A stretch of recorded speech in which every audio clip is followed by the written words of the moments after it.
नमस्कार दोस्तों, स्वागत है आप सभी का आपके अपने यूट्यूब चैनल पर। दोस्तों इस वीडियो में बात करने वाले हैं रेलवे साइंस पीवाई की सीरीज जो कि क्लास नंबर 22 है। दोस्तों टोटल 1000 प्रश्नों का ये सीरीज चल रहा है। सभी टॉप प्रश्न जो कि दोस्तों एसएससी और रेलवे में बार बार रिपीट होते हैं। जैसे कि दोस्तों इस क्वेश्चन में आप लोगों को देख रहे होंगे। क्वेश्चन दोस्तों कितना इंपॉर्टेंट है। क्वेश्चन में बोला गया है निम्नलिखित में से कौन सा इमल्सन का उदाहरण है। इमल्सन दोस्तों ये सभी क्या है, एक प्रकार के कोलाइड विलियन है। इनको कोलाइड विलियन बोला जाता है, एक प्रकार से कोलाइड बोला जाता है, कोलाइड। इस कोलाइड में दोस्तों अलग अलग प्रकार के होते हैं। जैसे इमल्सन कोई होता है, कोई फोम होता है, कोई सॉलिड फोम होता है। इसी प्रकार से इसमें पूछा गया है इमल्सन का क्या उदाहरण है, इनमें से एक इमल्सन का क्या उदाहरण है। तो इमल्सन का 2 उदाहरण याद रखिएगा दोस्तों। इमल्सन का एक याद रखिएगा फेस क्रीम और दूसरा याद रखिएगा दोस्तों मिल्क। फेस क्रीम और दोस्तों मिल्क याद रखिएगा, या 2 एग्जाम्पल याद रखिएगा इमल्सन का। इमल्सन कैसा विलियन है, तो इमल्सन में दोस्तों लिक्विड में लिक्विड मिलाते हैं। किसी द्रव को जब मिलाया जाता है, लिक्विड में लिक्विड को मिलाया जाता है, तो वह इमल्सन का फॉर्म ले लेता है। इमल्सन का 2 एग्जाम्पल याद रखिएगा, फेस क्रीम और दोस्तों मिल्क। तो इसका आंसर हो जाएगा दोस्तों face cream, option number B सही आंसर हो जाएगा, फेस क्रीम। बाकी दोस्तों स्पंज क्या होता है, रबर क्या होता है, फोम क्या होता है, ये किसके उदाहरण हैं, उन सभी के बारे में डिटेल में आइए बात करते हैं। देखिएगा ये टेबल दोस्तों आप लोग इसकी शॉर्ट ले लीजिएगा, बहुत इंपॉर्टेंट है। इसमें बोला गया था इमल्सन का उदाहरण इसमें पूछा गया था। इमल्सन देखिएगा लिक्विड में, जब ये लिक्विड में दोस्तों लिक्विड को मिलाते हैं, लिक्विड में लिक्विड को मिलाते हैं तो इमल्सन का फॉर्म बनता है। टाइप ऑफ कोलाइड यहाँ पर देख सकते हैं, एग्जाम्पल ऑफ कोलाइड। तो क्या बनता है दोस्तों, एक मिल्क याद रखेगा, दूसरा फेस क्रीम याद रखेगा। अब दोस्तों उसमें दिया था ऑप्शन में रबर दोस्तों क्या किसका उदाहरण है, फोम का। रबर एक प्रकार के फोम का उदाहरण है। फोम कैसा है दोस्तों, जब किसी सॉलिड क्या है, परिक्षेपण प्रावस्था। सॉलिड क्या है दोस्तों, ये जिसमें मिलाया जाता है वो परिक्षेपण होता है। जो मिलाया या गैस मिलाया जा रहा है दोस्तों, इसमें सॉलिड में गैस मिलाया जाए, गैस क्या है दोस्तों, परिक्षिप्त प्रावस्था है। गैस क्या है, परिक्षिप्त प्रावस्था, और जिसमें मिलाया जाता है दोस्तों वह प्रक्षेपण माध्यम होता है। तो क्या क्या रूप ले लेता है दोस्तों, फोम का रूप ले लेता है। इसका एग्जाम्पल याद रखिएगा, फोम, रबर, स्पंज और दोस्तों प्यूमिस, ये सभी दोस्तों याद रखिएगा। इसके साथ दोस्तों याद रखिएगा जेल का एग्जाम्पल याद रखिएगा, जेल का जेली, चीज़ और दोस्तों बटर याद रखिएगा। जेल और जेल दोस्तों किसको मिश्रण होता है, सॉलिड में। जब सॉलिड में दोस्तों लिक्विड मिलाते हैं, सॉलिड में लिक्विड मिलाते हैं तो जेल बनता है। इसका एग्जाम्पल याद रखिएगा, जेली, चीज़ और बटर, इसको याद रखिएगा। बाकी दोस्तों ये याद रखिएगा, स्मोक, ऑटोमोबाइल एग्जॉस्ट याद रखिएगा। एरोसोल का एग्जाम्पल है गैस में सॉलिड है। जब गैस में सॉलिड मिलता है, किसी गैस में सॉलिड मिलता है तो दोस्तों स्मोक बनता है, जो धुआं बनता है। ऑटोमोबाइल एग्जॉस्ट भी, इसको याद रखिएगा। बाकी दोस्तों गैस को जब लिक्विड में मिलाया जाता है, गैस को लिक्विड में मिलाया जाता है तो क्या बनता है, फोम। वह भी दोस्तों एक प्रकार का फोम का उदाहरण है। तो शेविंग क्रीम इसका उदाहरण याद रखिएगा।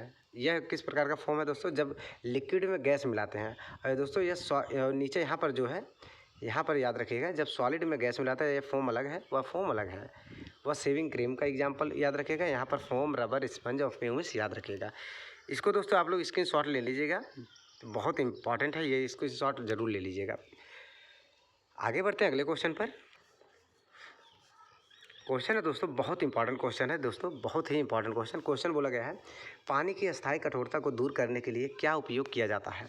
पानी की अस्थायी कठोरता को दूर करने के लिए क्या उपयोग किया जाता है। तो पानी की अस्थायी कठोरता अगर दूर करना हो दोस्तों, तो आप लोग दोस्तों वाशिंग सोडा का प्रयोग करते हैं। ऑप्शन नंबर सी सही आंसर हो जाएगा, वाशिंग सोडा। और दोस्तों वाशिंग सोडा के और क्या क्या यूज होते हैं, उन सभी के बारे में दोस्तों पूर्ण रूप से डिटेल में बात करेंगे। उससे पहले दोस्तों ब्लीचिंग पाउडर जान लीजिए। ब्लीचिंग पाउडर को बोला जाता है विरंजक चूर्ण बोला जाता है ब्लीचिंग पाउडर का। इसका रासायनिक सूत्र क्या होता है,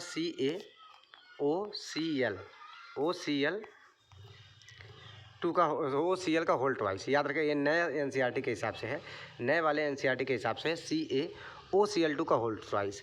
पुराने वाले एनसीईआरटी के हिसाब से रहेगा दोस्तों CaOCl2 का CaOCl2 ये पुराना वाला एनसीईआरटी के हिसाब से। नए वाले एनसीईआरटी के हिसाब से याद रखिएगा CaOCl का होल ट्वाइस, OCl का होल ट्वाइस याद रखिएगा। बाकी इसके बारे में वाशिंग सोडा का प्रयोग कहाँ कहाँ पे होता है, इसके बारे में यहाँ पर डिटेल में दिया गया है, देखिएगा। वाशिंग सोडा को दोस्तों सोडियम कार्बोनेट Na2CO3 बोला जाता है। यह एक अत्यंत प्रभावी सफाई एजेंट है।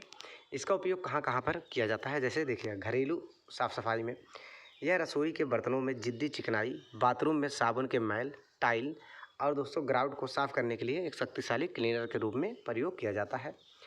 कपड़े और लॉन्ड्री में इसका प्रयोग किया जाता है। यह डिटर्जेंट की शक्ति बढ़ाकर कपड़ों से दाग धब्बे हटाने और नरम करने में मदद करता है। जल उपचार, पानी की अस्थायी कठोरता को दूर करने के लिए भी इसका उपयोग किया जाता है। औद्योगिक के रूप में दोस्तों कांच बनाने में, साबुन तथा कागज़ के निर्माण में इसका उपयोग किया जाता है। और दोस्तों बोरेक्स बनाने में भी इसका प्रयोग किया जाता है, याद रखिएगा। वॉशिंग सोडा का ये सभी नोट कर लीजिएगा दोस्तों, बहुत इंपॉर्टेंट है। बाकी आगे बढ़ते हैं अगले क्वेश्चन पर। देखिएगा, बोला गया है निम्नलिखित में से कौन सा उदाहरण समान वृत्ति गति को दर्शाता है। निम्नलिखित में से कौन सा उदाहरण समान वृत्तीय गति को, समान वृत्तीय गति का मतलब है दोस्तों, मान लीजिए कोई वृत्ताकार पथ है, इस पर एक समान चाल से कोई वस्तु चल रही है, एक समान चाल से बिना रुके हुए चल रही है। समान वृत्तीय गति को क्या दर्शाता है? तो ये हो जाएगा दोस्तों, ऑप्शन नंबर डी सही हो जाएगा। घड़ी की सुइयों का गति, घड़ी की सुई एक समान चाल से चलती है और वृत्तपथ पर ही चलती है दोस्तों, टिक टिक करके चलती है। तो ये हो जाएगा ऑप्शन नंबर डी, ये सही हो जाएगा। आगे बढ़ते हैं अगले क्वेश्चन पर। बहुत ही इंपॉर्टेंट है, वेरी वेरी इंपॉर्टेंट। बोला गया है डैश क्या पत्ती की एपिडर्मिस में पाए जाते हैं। इनमें से क्या पत्ती की एपिडर्मिस में पाए जाते हैं? तो इसका आंसर हो जाएगा stomata. Stomata, option number C सही आंसर हो जाएगा, स्टोमेटा। बाकी दोस्तों संवहनी बंडल क्या होते हैं? संवहनी बंडल दोस्तों दो प्रकार के होते हैं। बंडल हटा दीजिएगा। संवहनी ऊतक दो प्रकार के होते हैं। एक होता है दोस्तों फ्लोएम,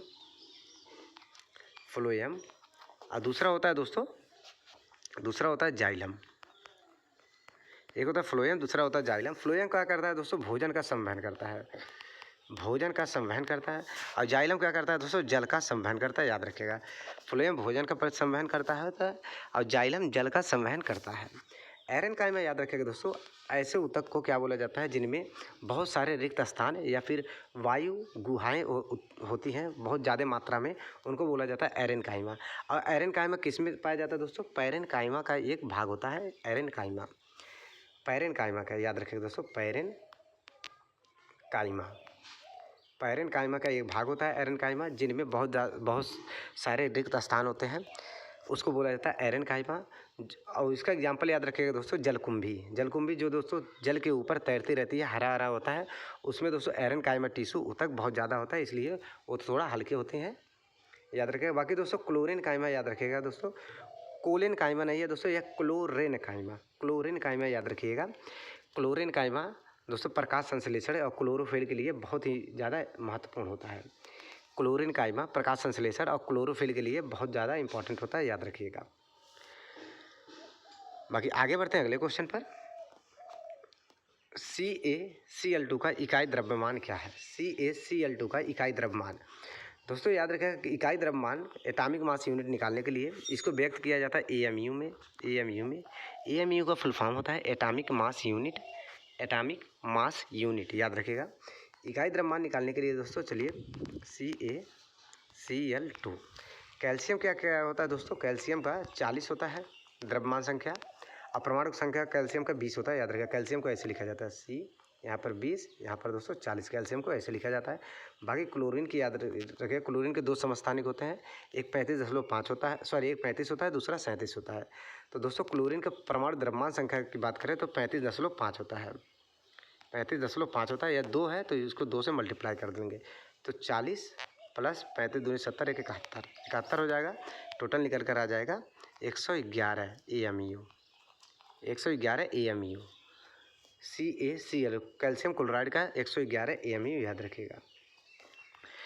यहाँ से किसी भी प्रकार का दोस्तों इकाई द्रव्यमान आपसे पूछ सकता है, जैसे ब्लीचिंग पाउडर का पूछ सकता है, कैल्शियम कार्बोनेट का पूछ सकता है, सोडियम हाइड्रोक्साइड का पूछ सकता है, किसी भी का पूछ सकता है। तो इसलिए दोस्तों लगभग 1 से लेकर 40 तक परमाणु द्रव्यमान संख्या आप लोगों को पता होना चाहिए। परमाणु क्रमांक और द्रव्यमान संख्या 1 से लेकर 40 तक के तत्वों का आप लोगों को पता होना चाहिए।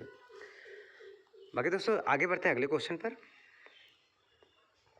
देखिए बोला गया क्वेश्चन में निम्न में से कौन सा विकल्प थॉमसन के परमाणु मॉडल में पाए जाने वाले उप परमाणु कणों का प्रतिनिधित्व करता है?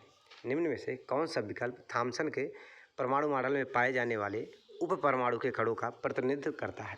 इसका दोस्तों सिंपल से पूछा गया है, यह देखिए बहुत इंपॉर्टेंट है। SSC CHSL में 4 बार पूछा गया था क्वेश्चन, पूछा गया था। सेम क्वेश्चन नहीं था, लेकिन दोस्तों क्वेश्चन का आंसर सेम था, क्वेश्चन के खोजकर्ता सेम थे, इसलिए दोस्तों इसको 4 बार मेंशन यहाँ पर किया गया है। बोला गया है सिंपली, थॉमसन ने किस चीज़ का यहाँ पर खोज किया था? तो याद रखिएगा दोस्तों, थॉमसन ने इलेक्ट्रॉन का खोज किया था। ऑप्शन नंबर ए सही हो जाएगा, इलेक्ट्रॉन का। बाकी दोस्तों प्रोटॉन की खोज किसने किया था? प्रोटॉन का। न्यूट्रॉन का खोज किसने किया था? जैसे न्यूट्रॉन का जेम्स चैडविक ने किया था। प्रोटॉन का दोस्तों रदरफोर्ड ने खोज किया था। इन सभी के बारे में पूर्ण रूप से डिटेल में आइए समझते हैं, देखिएगा। बोला गया इलेक्ट्रॉन की खोज 1897 ईस्वी में जे थॉमसन के द्वारा हुआ था। प्रोटॉन की खोज 1917 में अर्नेस्ट रदरफोर्ड के द्वारा किया गया था। गोल्डस्टीन ने इसको दोस्तों कैनाल क्रेडो से केवल देखा था, लेकिन इसका खोज नहीं किया था, इसको दोस्तों सामने व्यक्त नहीं किया था। 1932 में न्यूट्रॉन की खोज जेम्स चैडविक ने किया था, इसको भी याद रखिएगा। बाकी यहाँ से दोस्तों ये वाला प्रोटॉन वाली यूज देखिएगा। प्रोटॉन पर रदरफोर्ड ने सोने की पन्नी का प्रयोग किया था। ये बहुत बार पूछता है। सोने की पन्नी का जो मोटाई दोस्तों पूछता है, मोटाई कितना था? मोटाई कितना था? तो दोस्तों 1000 अणु के बराबर, 1000 परमाणु के बराबर, 1000 परमाणुओं के बराबर इसकी मोटाई थी, याद रखेगा, 1000 परमाणुओं के बराबर। आगे बढ़ते हैं अगले क्वेश्चन पर। क्वेश्चन है दोस्तों बहुत इंपॉर्टेंट क्वेश्चन है दोस्तों, ऐसा कोई एग्जाम नहीं है जहाँ से इस वाला क्वेश्चन ना पूछा जाता हो। बोला गया निम्नलिखित में से किसे प्रकाश के प्रकीर्णन की परिघटना का उपयोग करके नहीं समझाया जा सकता है? आरआरबी ग्रुप डी 2022 में, 2024 जेई में भी पूछा गया, 2025 में भी लगातार पूछा गया क्वेश्चन, ग्रुप डी में भी, टेक्नीशियन में भी, और दोस्तों जेई वाले क्वेश्चन में भी, जेई वाले एग्जाम में भी क्वेश्चन पूछा गया 2025-26 में भी। बोला गया किसी प्रकाश के प्रकीर्णन द्वारा समझाया नहीं जा सकता? तो दोस्तों सूर्योदय के समय सूर्य का लाल होना, यह तो प्रकाश का प्रकीर्णन है। खतरे के संकेतों के लिए लाल रंग का प्रयोग किया जाना, यह भी प्रकाश का प्रकीर्णन है। तारों का टिमटिमाना, यह दोस्तों प्रकाश का अपवर्तन है। तारों का टिमटिमाना प्रकाश का अपवर्तन है। बाकी आसमान का नीला रंग दिखा जाए, यह भी प्रकाश का प्रकीर्णन है। अब दोस्तों प्रकाश के प्रकीर्णन के सभी एग्जाम्पल, प्रकाश के अपवर्तन के सभी एग्जाम्पल, उन सभी को याद रखिएगा। आइए बात करते हैं सभी के बारे में, देखिएगा। प्रकाश का अपवर्तन क्या होता है? परिभाषा पहले समझ लीजिए। जब प्रकाश किरण एक माध्यम जैसे हवा से दूसरे माध्यम कांच या पानी में तिरछी प्रवेश करती है, तो उसकी गति में परिवर्तन के कारण वह अपने पथ से विचलित हो जाती है। इसको बोला जाता है प्रकाश का अपवर्तन।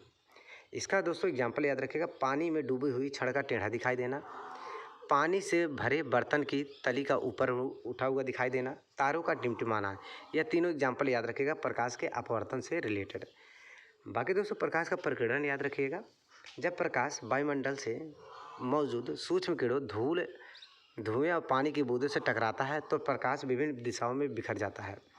इसी को दोस्तों बोला जाता है टिंडल प्रभाव। आप लोग नीचे देख सकते हैं, यह कोलाइडर कणों द्वारा होता है।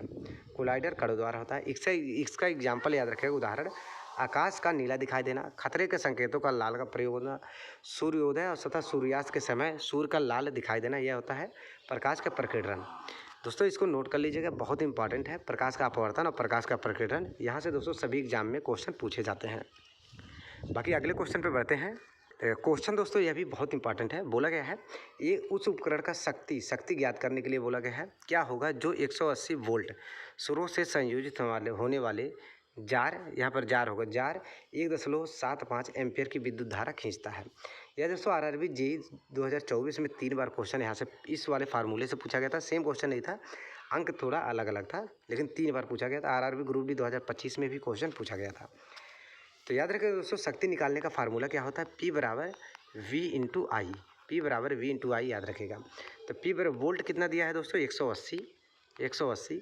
आई का मान दिया है दोस्तों 1.75। इसको मल्टीप्लाई करेंगे तो P बराबर निकल कर आ जाएगा कितना? 315 निकल कर आ जाएगा। आप लोग मल्टीप्लाई करके निकाल लीजिएगा। 315 वाट शक्ति का मात्रक होता है दोस्तों, वाट। ऑप्शन नंबर सी इसका सही आंसर हो जाएगा, 315 वाट। फार्मूला दोस्तों नोट कर लीजिएगा, फार्मूला बहुत इंपॉर्टेंट है। क्वेश्चन दोस्तों पूछ सकता है और पूछता भी है। चलिए इसका डिटेल यहाँ पर दिया गया है, आप लोग देख सकते हैं। अगले क्वेश्चन पे बढ़ते हैं। क्वेश्चन है दोस्तों, निम्न में से क्या विषमांगी मिश्रण का उदाहरण है? Very important question, very important question. Question बोला गया है निम्न में से क्या विषमांगी मिश्रण का उदाहरण है? बहुत इंपॉर्टेंट क्वेश्चन है दोस्तों। देखिए मिश्रण दोस्तों 2 प्रकार के होता है, एक समांगी मिश्रण होता है, दूसरा विषमांगी मिश्रण। समांगी मिश्रण के साइज का होता है 1 नैनोमीटर से कम होता है समांगी मिश्रण का साइज। बाकी विषमांगी मिश्रण दोस्तों याद रखिएगा, बिस्मांगी मिश्रण याद रखिएगा। यह दोस्तों दो प्रकार का होता है। बिस्मांगी मिश्रण दोस्तों दो प्रकार का होता है। एक होता है दोस्तों कोलाइड, दूसरा होता है निलंबन। कोलाइड के साइज का होता है दोस्तों 1 नैनोमीटर से लेकर 1000 नैनोमीटर, 1000 नैनोमीटर तक। और निलंबन का होता है दोस्तों 1000 नैनोमीटर से ज़्यादा, 1000 नैनोमीटर से ज़्यादा। बोला गया इसमें से क्या विस्मांगी मिश्रण का उदाहरण है। तो विस्मांगी देखिए, धुआं भी दोस्तों विस्मांगी मिश्रण का उदाहरण है, जो होता है कोलाइड, स्पेशल कोलाइड का। पानी में रेत, यह होता है दोस्तों विस्मांगी मिश्रण का उदाहरण, जो कि होता है दोस्तों निलंबन का उदाहरण। दूध होता है दोस्तों कोलाइड विलयन का उदाहरण, यह भी दोस्तों विस्मांगी मिश्रण है। तो इसका आंसर हो जाएगा ये सभी। ऑप्शन नंबर डी सही आंसर हो जाएगा ये सभी। दोस्तों दूध, धुआं और दोस्तों हवा, ये सभी किसका है, कोलाइड विलयन का उदाहरण। हवा नहीं होगा दोस्तों, हवा तो होता है समांगी मिश्रण। विस्मांगी मिश्रण धुआं कोहरा याद रखिएगा, कोलाइड कोहरा धुआं और दूध याद रखिएगा। निलंबन दोस्तों पानी में रेत, पानी में दोस्तों चाक का घुलना, पानी में आटे का घुलना, और निलंबन का उदाहरण हो जाएगा। बाकी समांगी मिश्रण का उदाहरण याद रखिएगा, जैसे पानी में चीनी का घुलना, पानी में नमक का घुलना, वो हो जाएगा दोस्तों समांगी मिश्रण। इसके बारे में दोस्तों पूर्ण से डिटेल में भी यहाँ पर दिया गया है, देखिएगा। समांगी मिश्रण के कणों का साइज 1 से 1000 नैनोमीटर। इसको आंखों से नहीं देखा जा सकता, इसका टिंडल प्रभाव यह शो करता है। दूध, धुआं, कोहरा और जेली इसका एग्जाम्पल याद रखिएगा। बाकी दोस्तों निलंबन 1000 नैनोमीटर से बड़े साइज होते हैं। पानी में रेत, पानी में चाक का घुलना, पानी में दोस्तों आटे का घुलना, यह सभी होता है विस्मांगी मिश्रण के निलंबन का उदाहरण। तो दोस्तों बस आज के लिए इतना ही। उम्मीद करता हूँ दोस्तों वीडियो पसंद आया हो। वीडियो पसंद आए तो दोस्तों चैनल को सब्सक्राइब, वीडियो को लाइक ज़रूर कर लीजिएगा। मिलते हैं एक और नए वीडियो के साथ, तब तक के लिए दोस्तों धन्यवाद।